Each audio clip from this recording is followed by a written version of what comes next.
আজকে আমরা একটা শর্টকাট শিখব। ওই শর্টকাট ব্যবহার করে আমরা খুব সহজেই আংশিক ভগ্নাংশের আর কি ফলাফলটা বের করে ফেলতে পারবো। তো এই জন্য তোমাকে কী করতে হবে, ফার্স্টে তোমাকে যেই জিনিসটা দিয়ে তোমাকে আংশিক ভগ্নাংশ করতে বলা হবে ওইটাকে তুমি ওই ফর্মেটে লিখবা ABC দিয়ে। এরপর তোমার কাজ হচ্ছে একটু মনোযোগ দিয়ে খেয়াল করবা, তুমি জিনিসগুলোকে এভাবে লিখবা। একটু লেখো, ওকে ওকে ABC লিখবা না, মানে উপরে কী হবে ওইটি তোমরা বাই করবো। এখন দেখো, খেয়াল করো, আমি ফার্স্টে প্রথমটার জন্য যদি কাজ করি, আমি x = 0 ধরলে x এর একটা ভ্যালু পাইতেছি কি 0। তাহলে তোমার কাজ হচ্ছে কি, এই a এর নিচে x ছিল না, এই x ছাড়া এখানে বাকি যত জায়গায় যা ছিল সব জায়গায় তুমি x এর মান বসাই দিবা। কীরকম? যেরকম এখানে ছিল x + 2, তাহলে তুমি এখানে লিখবা কি 0 + 2। তারপরে xটা x এর জায়গায় থেকে যাবে, আর আছে কি x - 3, এখানে লিখবা 0 - 3, এখানে লিখবা 0 - 4। বুঝতে পারছো? মনোযোগ দাও, একটু মনোযোগ দাও। আবার এটাতে খেয়াল করো, এখানে কি আছে x - 3, তাহলে এই জায়গাতে x - 3 ছাড়া বাকি যা আছে সবগুলোতে x এর মান বসাইয়া আমি এখানে লিখে দেব। x এর মান কি পাচ্ছি, x - 3 = 0, তাহলে x এর মান পাচ্ছি +3।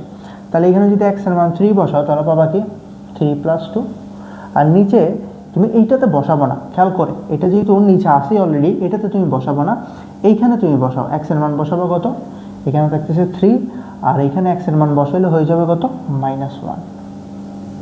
এই যে 3 থেকে -4 গেলে -1। সেম এইটা তুমি অলরেডি বুঝতে পারতেছো যে x - 4টা ছাড়া, এই যে x - 4 ছাড়া বাকি সব জায়গায় x এর মান বসাইয়া ওইখানে আমি লিখে দিব। তো উপরে ছিল কি, এখান থেকে আমি x এর মান 4 পাচ্ছি, তাহলে উপরে হবে কি 4 + 2, আর নিচে হবে কি x এর জায়গায় তুমি বসাবে একবার 4, আবার এখানে হবে কি 4, সরি এটা তো বসাবে না, 4 - 3, তার মানে তুমি পেয়ে যাবে কত, 1। আর যদি একটু সুন্দর করে লেখো, তুমি জিনিসটা কি পাইতেছো বলো তো? তুমি পাইতেছো উপরে আছে 2, নিচে হবে কি এখানে -3, এখানে -4, তো -3 আর -4 গুণ করলে কত হয়ে যাবে, 12। তাহলে দেখো, এটাকে আমি একটু সংক্ষেপে লিখে ফেলতে পারি, 12x হয় আর কি, সংক্ষেপে লিখে ফেলতে পারি কীভাবে, উপরে 2, নিচে 12, দুটোটাকে 2 দিয়ে ভাগ করো, 2 দিয়ে 2কে ভাগ করলে হয় 1, 12কে 2 দিয়ে ভাগ করলে হচ্ছে 6। এটাতে খেয়াল করো, 3 আর 2 যোগ করলে হচ্ছে 5, আর এখানে থাকে কি বলতো, -1 এর সাথে যদি আমি 3কে গুণ করি তাহলে এখানে -3 হইতো, -3x - 3। এখন এই মাইনাস আর প্লাসও হয়ে যাবে মাইনাস, শেষ। এই জায়গায় কি আছে খেয়াল করো, উপরে আছে 6, ঠিক আছে তো, 4 2 6, আর নিচে আছে কি বলতো, নিচে আছে 4 এর সাথে তুমি 1কে গুণ করলে 4 হচ্ছে, এখানে আছে x - 4।